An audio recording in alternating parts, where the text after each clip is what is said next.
What is TIG welding? TIG stands for Tungsten Inert Gas Welding. The American Welding Society calls this process gas tungsten arc welding, or GTAW. You might also hear it called heliarc welding. TIG welding uses a tungsten electrode, and tungsten has an extremely high melting point. When you TIG weld, the electrode gets hot, but it doesn't melt. We say that it's a non-consumable electrode. That doesn't mean it lasts forever. That just means that it doesn't melt and become part of the weld. You see, in a lot of other welding processes, the electrode melts and becomes filler metal. Those are consumable electrode processes. So here's the tungsten electrode being held in a TIG torch. The electrode slips into a collet, and the collet tightens up against the collet body. You can adjust the length that the electrode sticks out of the holder by loosening up the end cap. When you tighten the end cap, the collet clamps down on the electrode. TIG works by melting the base metal, and that is the metal that makes up the two pieces that are to be joined. The heat is generated by an electric arc that forms between the base metal and the tungsten electrode. You can control the amount of heat with a foot pedal or with a thumb wheel on the torch. For most metals, the current is direct current, or DC. DC is like the current flowing from a car battery.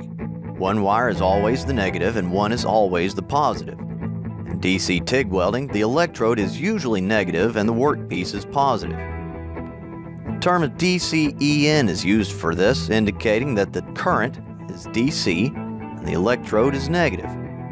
This is also called straight polarity, but DCEN is a more descriptive term. DCEN puts most of the heat on the workpiece, and it's the most common setup. When welding aluminum, however, AC is used. In AC, the positive and negative voltages switch back and forth between the electrode and the workpiece. This puts more heat on the electrode, but it has a cleaning effect on the workpiece.